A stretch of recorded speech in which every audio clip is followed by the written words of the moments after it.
দর্শক আর এই মুহূর্তে অবস্থান করি চট্টগ্রামের অন্যতম রাস্তা ফৌজদারহাট লিং রোডের মধ্যে। এই ফৌজদারহাট লিং রোড রাস্তার এক পাশ অনেক সময় যেই পাশে পার আছে এই পাশে বন্ধ থাকে, যার ফলে যে সাধারণ মানুষজন এই পথ দিয়ে চলাচল করে তারা অনেক সময় এই ভোগান্তির শিকার হয়। ঠিক এরকম আরা কয়েকজন হত হইম, তারা আসলে আর কি জানার এই রাস্তার বিষয়ে আর একজন বাইল্লা হত হইম। দশের কারণে আমরা ওই রোড দিয়ে যাই, মাঝে মধ্যে ওই রোড দিয়ে যাওয়ার কারণে ডাবল রাস্তার দুই দিক দিয়ে গাড়ি আসা যাওয়া ওইটা প্রবলেম হয় অনেক। তো কর্তৃপক্ষ আশা করতেছি এই দিক দিয়ে কোনো একটা উদ্যোগ নেবে। এই মানে পাহাড় ভাঙি পড়ার কারণে এখানে দুইটা অ্যাক্সিডেন্ট হচ্ছিল, জাগাত মারা গেছিল দুইজনই। প্রথমজন মারা গেছিল ওইটা আমার আত্মীয় হয়, উনি মারা গেছে আমার মানে বড় ভাই আর কি।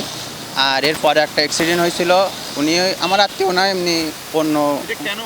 এটা হওয়ার কারণে একমাত্র পাহাড় ভেঙে পড়ার কারণে এক সাইড রাস্তা ব্লক হয়ে গেছে। এখন মানে পুলিশের রাস্তা একটা ব্লক করে দেওয়ার কারণে হাইওয়ে রাস্তা সবাই জোরে গাড়ি চালায়, তার কারণে এক সাইডে চলার কারণে একটু ধাক্কা লাগলেই মনে করেন সাইডে পড়লে অন্য সাইডের গাড়ি এসে তাকে মারি দিছে, মানে মারা যায়। এন্ডে পাহাড়ের মধ্যে অপরিকল্পিতভাবে যিন পাহাড়ে খাটামাটা আছে ইন পড়ার কারণে কয়েকদিন আগে মানুষ মারা গিয়ে, বুঝছেন না?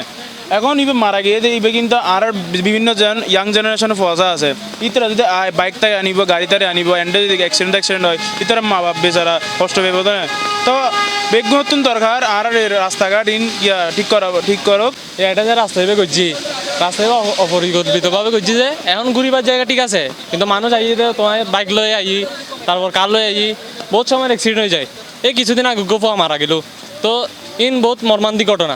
সরকারের উচিত যে এই রাস্তায় ঠিক করুন, হামকরণ আর পাহাড় ঠিক করে হাঁটন আর কি। এটা অপরিকল্পিতভাবে খাড়া হয়ে দেয় তাল্লাই, মানে পাহাড়ে বৃষ্টি পড়িলি ভাঙি পড়ি যায়, তো ভাঙি পড়ি গেলে তো রাস্তা বন্ধ থাকে, গাড়ি ঘোড়া আইতে না পারে, আর কষ্ট হয়। আর গাড়ি ঘোড়া লই আই, গাড়ি ঘোড়া দেখতে পারে রাস্তায় ফিকিতে যায়। কিছু না আগে ফুয়াগো মারা গিয়ে এডে, তো এবার উন্নি দিকে বেশি মর্মান্তিকভাবে মারা গিয়ে, তো এবার বলে ভালো পরিকল্পনা দরকার, এটা বলে আমি মনে করি।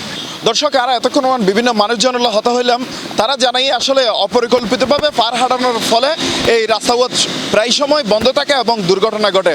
তাই সাধারণ জনগণের দাবি যাতে পরিকল্পিতভাবে কারণ নগর সৌন্দর্যকরণ বা রাস্তাঘাট যেগিন করেন যাতে কারণ পরিকল্পিতভাবে কারণ যাতে সরকারের হাতে বেগুনে তারা খুব জোর দাবি জানাইয়ে।